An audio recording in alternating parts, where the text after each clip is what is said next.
perusahaan Tidak tahu. yang menghasilkan dividen, menghasilkan penghasilan tambahan untuk terdakwa? Tidak tahu yang mulia. Tidak ada.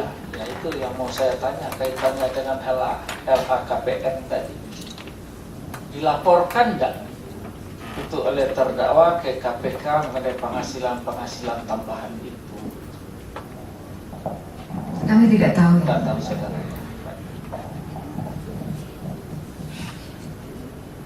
Kemudian Pak Heru ya. Tadi kan saudara dari Suara Rakyat Merdeka ya, Rakyat Merdeka. Itu tadi iklannya ada berapa juta semua? 29.106.000 29 jutaan ya. Itu yang bayar siapa? dari Paskom Paskom. Lokal Mandiri. Oh. Orangnya tahu? Saat itu orang admin saya ngambil langsung ke kasir dari perusahaan itu, Pak. Dari perusahaan Paskom Iya, itu. iya. Jadi saya nggak berhubungan langsung, saya ngambil itu. Jadi Paskom dari mana uangnya, saudara tahu? Tidak tahu. Tidak tahu. Ibu ini dari Metro, Bu Aldasmi, gimana itu pembayaran iklan-iklan di Metro itu dibayar oleh siapa? Itu langsung dari agensi, berhubungan langsung dengan bagian finance kami. Ya, agensinya siapa? Paskom. Paskom tadi Iya. juga. Oh. Juga tidak tahu dari mana sumber uangnya. Kalau ibu tadi mengatakan sumber uangnya dari siapa? Dari Pak Nazarudin, Pak. Nazarudin. Berapa banyak?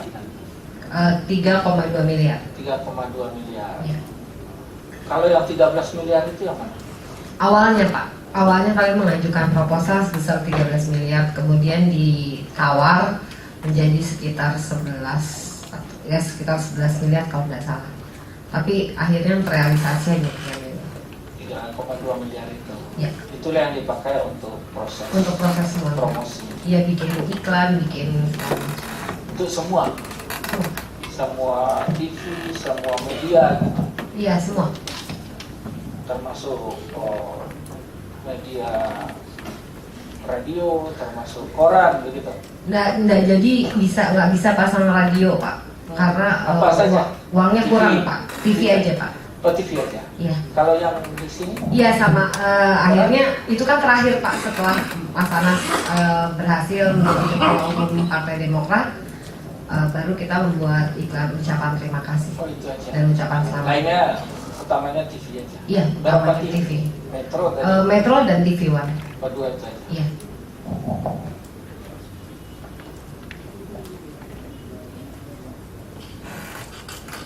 Sedikit aja ya, karena kalau mengenai bagaimana iklannya itu sebenarnya kurang relevan dengan perkara ini, kan tidak benar korupsi, hanya perlu ditelusuri uang apa. Kayak ada sedikit aja dari saudara Ihsan di BAP pada pemeriksaan kedua mengatakan bahwa ada ralat yang sebenarnya uang itu bukan 3,2 tapi 3M, sementara yang bilang 3,2, yang benar yang mana? Saya kira yang benar Ibu Ratna, karena Berarti 3,2. Iya, karena pemeriksaan pertama BAP justru saudara bilang 3,2 memang. karena sudah lama, sudah tahun 2010, diperiksa 2013 BAP, jadi saya lupa. Dan memang bukan saya melakukan kegiatan teknisnya saudara, jadi pasti dia yang lebih benar.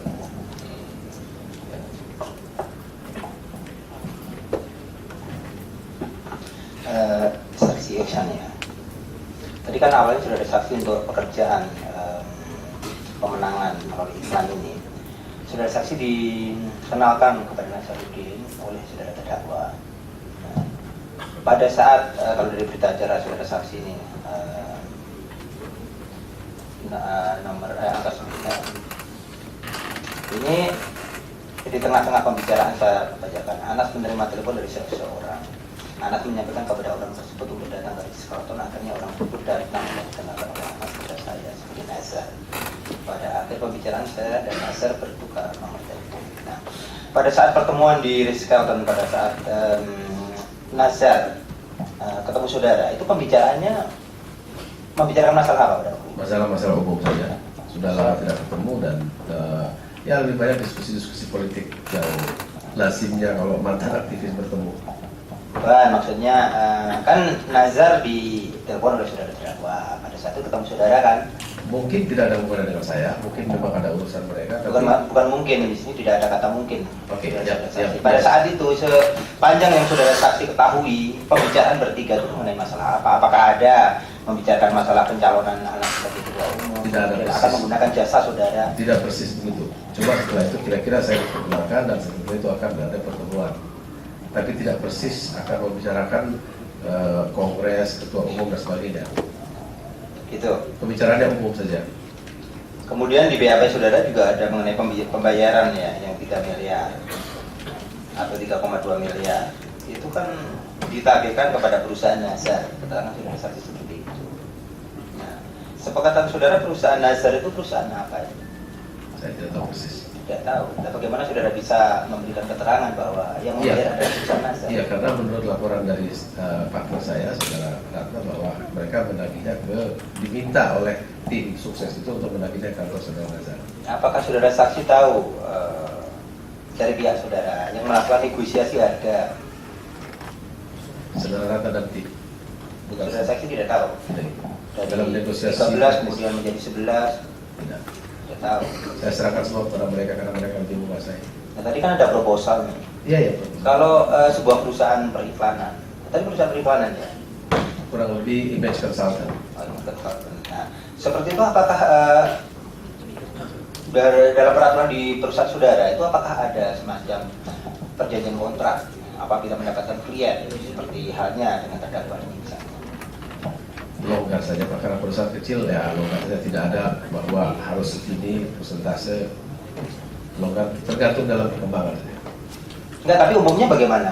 Apakah pernah kan dari Umumnya- keterangan saudara ini beberapa kali Umumnya mendapat berlaku klien dalam dari yang industri lain? ini 5-10% kurang lebih. Bukan, maksudnya apakah ada didasari dengan suatu perjanjian? Yang namanya perjanjian kan bisa, misalnya salah satu atau pihak Setahu saya tidak ada perjanjian yang tertulis dan terkait. dengan perusahaan lain juga seperti dengan klien lain juga seperti itu. Ada yang tidak. Nah, Tergantung maksudnya, kesepakatan saja. mengapa pada saat membuat perjanjian ini tidak ada kontrak? Gitu? Tidak ada ya. Pernah kita upayakan tapi tidak sempat ditandatangani karena kesibukan dari tim mereka yang cukup padat. Jadi yang menandatangani akhirnya tidak jadi. Jadi tidak ada lagi kontrak. Saudara Ratna ya. Iya. Tadi bagaimana mengenai negosiasi harga dari disampaikan ke saudara saksi Ihsan yang melakukan timnya saudara?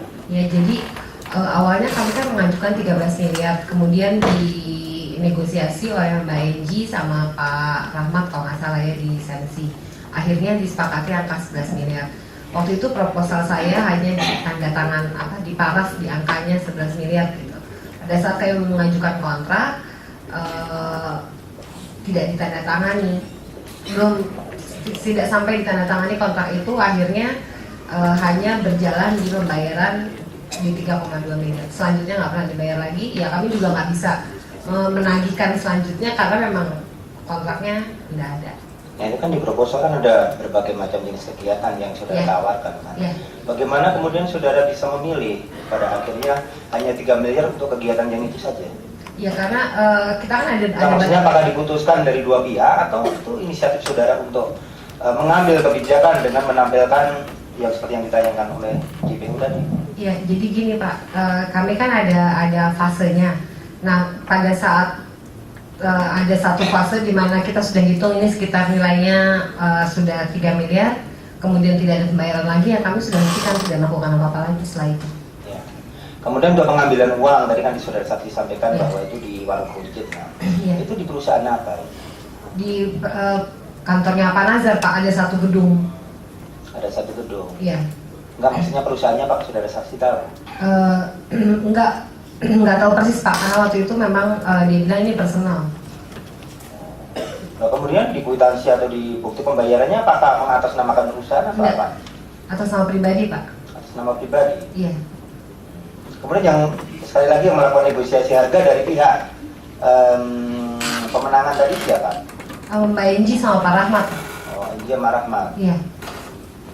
Enji sama Rahmat yang melakukan negosiasi, tapi mengambilnya di tempatnya Nazar. kantornya Nazar. Iya. Iya.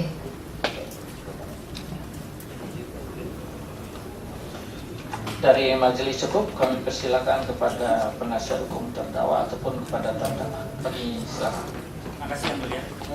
Kesempatan pertama mungkin akan disampaikan oleh rekan lain kali.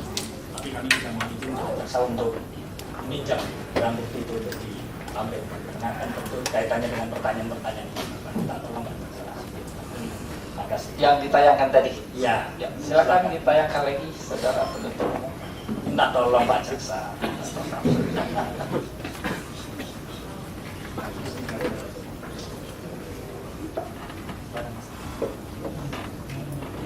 Baik, terima kasih Yang Mulia. Saya akan mulai dari saksi Ibu Sekjen.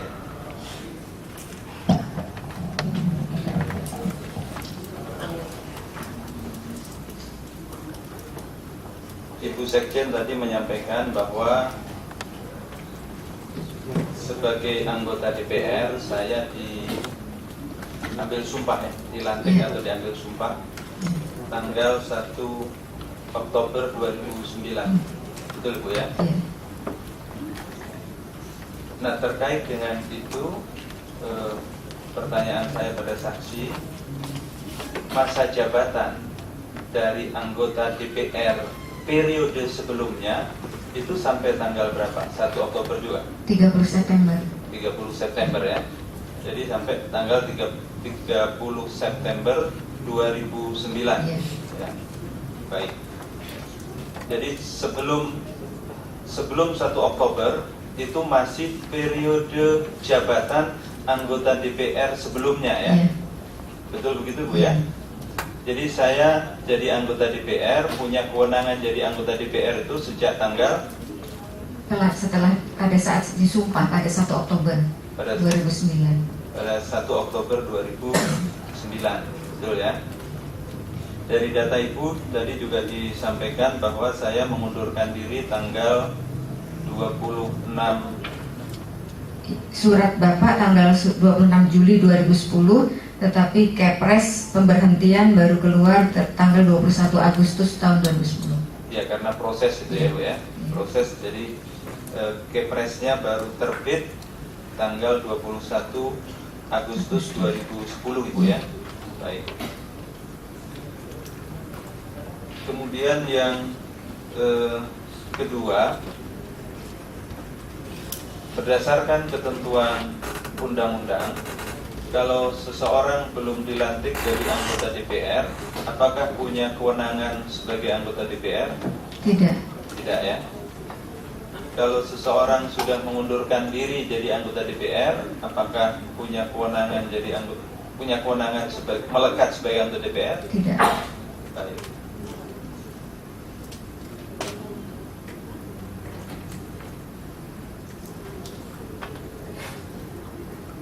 Sementara untuk Ibu Sekjen cukup. Kemudian yang kedua, untuk Pak Saksi Pak Iksan dan Ibu Ratna. Berdasarkan dakwaan jaksa halaman 14 disebutkan untuk biaya pembuatan iklan layanan masyarakat dan iklan politik sebesar 13 miliar. Saya ingin tanya Bu Ratna dulu, 13 miliar itu terrealisasi atau proposal awal? Proposal awal. Yang terrealisasi berapa? 3,2. Saya kira tadi sudah ditanyakan, sudah tegas terrealisasi 3,2. Dari 13 ke 11 terrealisasi 3,2 ya. Saya kira enggak diulangi. Baik Yang Mulia, saya ingin melanjutkan sedikit di dalam terkait dengan 3,2 dan atau 3 itu, di dalam BAP Pak Iksan disebut 3 miliar BAP perubahan ya. Di dalam BAP Ibu Ratna, BAP halaman 4 dan halaman 5, BAP nomor 11 dan BAP nomor 10 di situ disebutkan bahwa yang nomor 11 ya, placement tidak sesuai dengan proposal karena budget yang disepakati 11, namun yang dibayar hanya 3 miliar saja. Kemudian yang BAP nomor 9 sama, seharusnya yang dibayar 3 miliar, kemudian terrealisasi 3 miliar. Jadi yang benar itu 3 miliar atau 3,2 miliar. Maaf Mas, ingat saya 3,2 karena dibagi 2 lagi itu pembayarannya juga 2 kali. Yang pertama 1,9, yang satunya lagi 1,3. 1,9 dan 1,3. sama 1,3. Ya. Jadi itu dipecah lagi pembayaran. Baik. Dari dana yang diterima itu, rincinya dipergunakan untuk apa saja? Oke, satu untuk pembuatan iklan, kemudian untuk placement iklan, ketiga untuk pembelian built-in segmen karena itu beda lagi sama iklan. Kemudian yang keempat juga untuk tim kami membuat buku profile. Kami juga membuat wawancara-wawancara di seluruh media di seluruh Indonesia untuk mengendorse Mas Anas sama operasional tim kami tentunya. Baik. Kalau tadi dari keterangan Ibu Aldasni misalnya ada placement iklan TV di Metro TV ya, bukan RCTI ya, di Metro TV itu apakah bagian dari 3,2 miliar itu? Jadi gini, saya melakukan placement tidak ke ada 2 agensi ternyata. Jadi Ibu Alda melalui Faskom, kami melalui atas nama Vogue Indonesia. Nah waktu itu kenapa pakai nama Vogue Indonesia? Karena itu yang disepakati oleh Mas Rahmat sama-sama.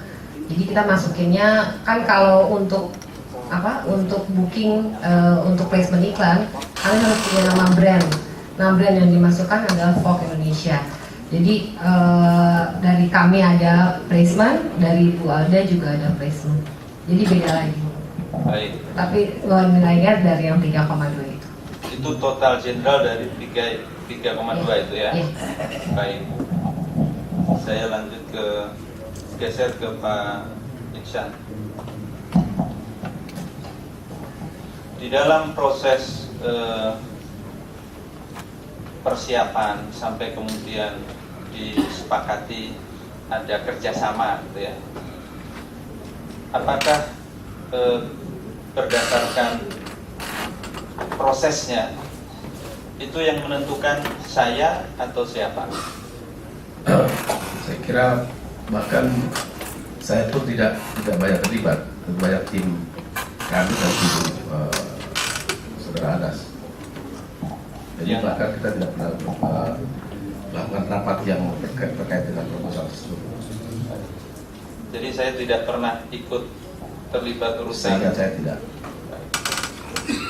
Yang tim dari PT Impact Indonesia ini di dalam surat dakwaan disebut sebagai PT Impact Indonesia, betul? Yaitu brand name. Oh, brand name bukan nama PT ya. Berarti yang lebih banyak tahu Ibu Ratna. Saya geser ke Ibu Ratna. Di dalam proses itu apakah Ibu Ratna pernah berkomunikasi dan minta persetujuan saya? Tidak pernah ya? Dari awal sampai akhir? Hal yang umum atau hal yang detail?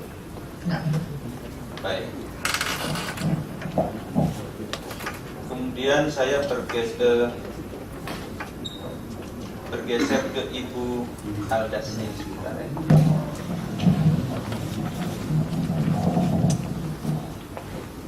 Tadi dari tayangan yang disiapkan oleh Pak Jaksa tadi itu ada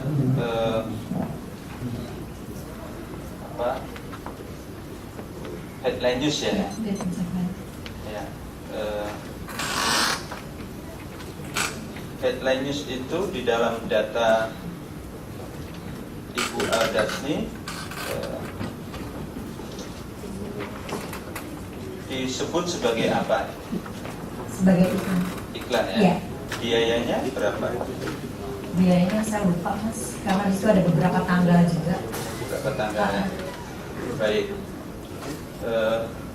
Ini terkait dengan peristiwa deklarasi 15 April 2010. Iya. Berdasarkan dakwaan jaksa disebut ada biaya siaran live Metro TV sebesar 2 miliar rupiah. Apa betul itu? Nggak tahu kalau itu Mas. Kan di dalam Iya, daftar iya. Ibu, di dalam daftar Bu Aldasni itu Iya. kan ada tanggal, Iya. sekitar tanggal-tanggal itu ya. Iya. Nah, saya ingin tanya, pasti ada datanya kan? Apakah ada data biaya siaran live sebesar 2 miliar? Nggak ada. Tidak ada. Tolong suaranya lebih keras. Nggak ada sedikit. Mas. Tidak ada ya. Iya. Baik.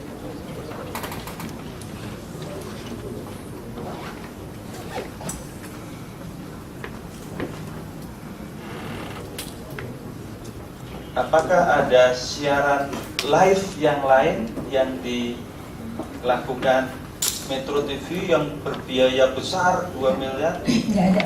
Tidak ada ya. Atau barangkali ada pesanan dari Impact Indonesia untuk siaran live 2 miliar? Tidak ada Mas. Ibu Ratna? Nggak ada Mas, jadi siaran live itu yang kami lakukan dengan built-in segmen sebanyak 6 kali. Pada saat di Sultan itu kami kebetulan belinya 2 TV, baik Metro maupun TV One.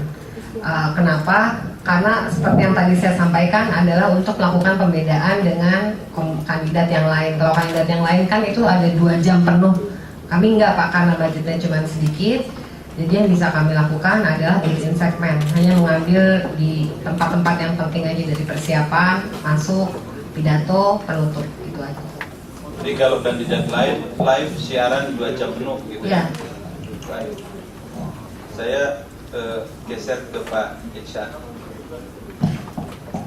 Tadi berdasarkan keterangan Pak Iksan melakukan evaluasi media dan membandingkan kan antara kandidat yang lain. saya dengan Pak Andi dengan Pak Marsuki.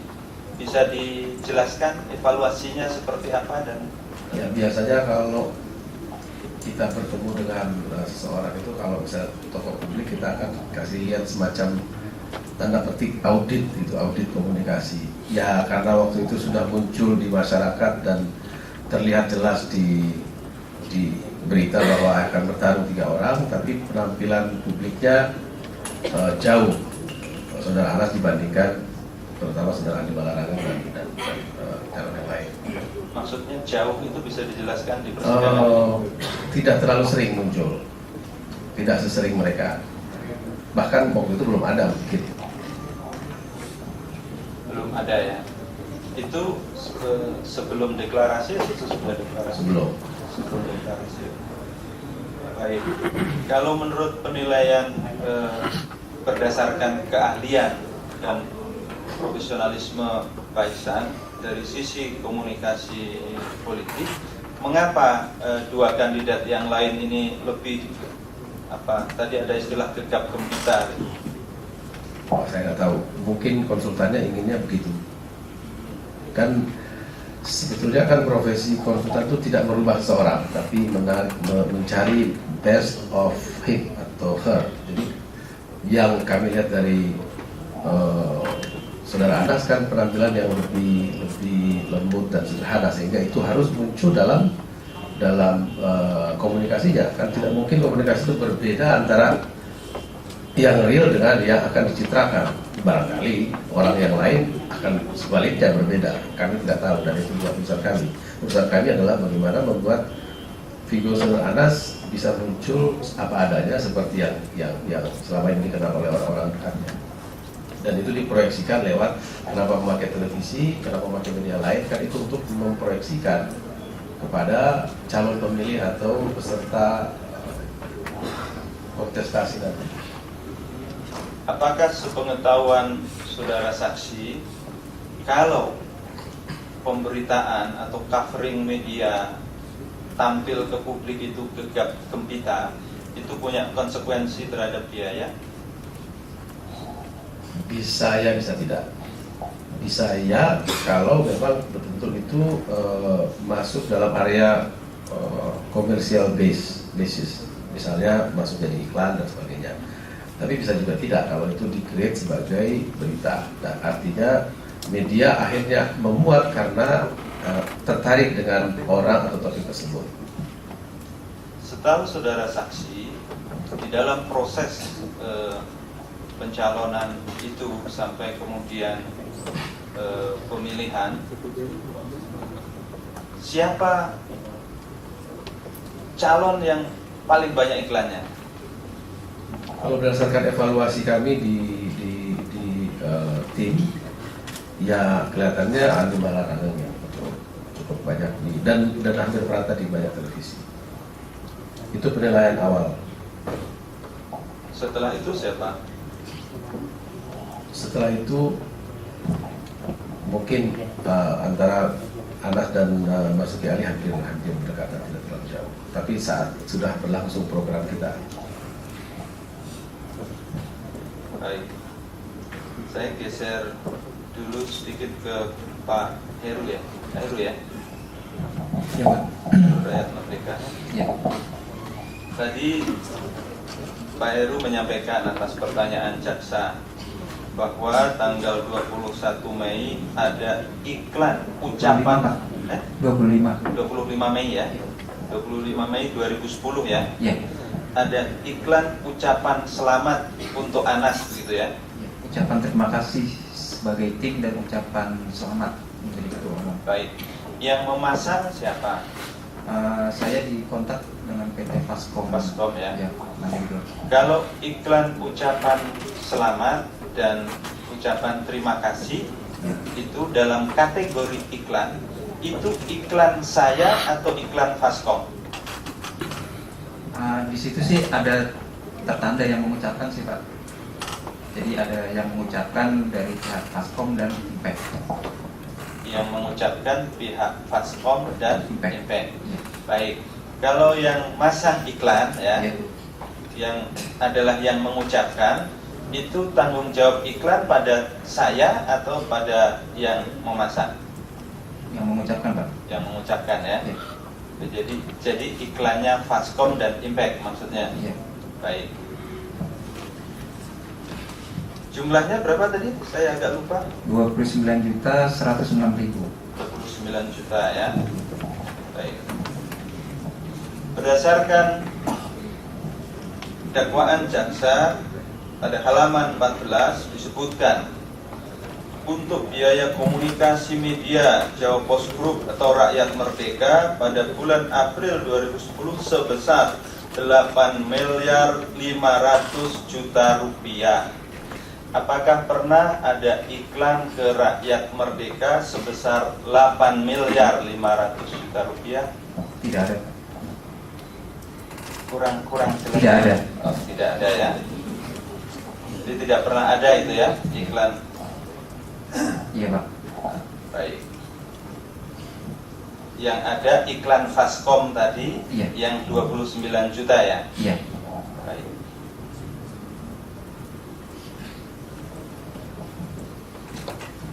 Saya geser lagi ke Ibu Karna ya. Dari 3,2 miliar yang Ibu Ratna sebut tadi, yang kemudian total jenderal itu untuk biaya biaya placement ya, biaya pembuatan iklan, yang diserahkan ke partner kerja Faskom berapa besar? Ke Mas Ipang untuk bikin iklan sekitar 750 atau 875 juta, saya lupa. Selebihnya untuk placementnya? Selebihnya untuk placement. Baik. Dari biaya sebesar itu, apakah masih ada, ini untuk menggarisbawahi pertanyaan yang mulia tadi, apakah masih ada sisa tanggungan baik ke TV atau ke pihak-pihak yang lain? Karena tidak ada, jadi karena sifatnya placement, Mas, pada saat tidak, TV juga kan memberlakukan yang disebut PBB atau pay before broadcast. Media juga maunya pay before broadcast, jadi semua dibayar di muka. Jadi pada saat klien kami tidak melakukan pembayaran di muka, ya serta-merta kami tidak melakukan placement. Jadi pasti tidak ada nggak ada tunggakan atau apa-apa. Tidak ada tunggakan juga untuk iklan radio ya? Nggak ada. Iklan koran? Nggak ada. Iklan yang lain-lain? Nggak ada. Baik.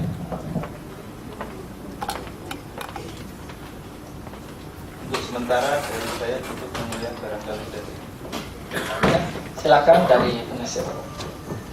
Izin Bapak Ketua melanjutkan dan mudah-mudahan tidak mengulangi pertanyaan yang sudah diajukan baik oleh majelis, jaksa maupun dari terdakwa. Saya mulai pertanyaan ini kepada Ibu Winanti.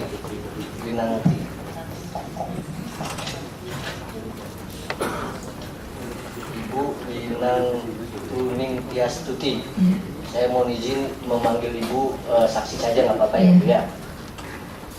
Saudara saksi ya, saudara saksi tadi dibacakan oleh jaksa penuntut umum pasal 208 Undang-Undang 27 tahun 2009, benar ya? Iya. Ibu pegang juga kan? Iya. Baik. Pasal 208 itu ya pada pokoknya berisi larangan, benar Bu ya? Iya. Ya.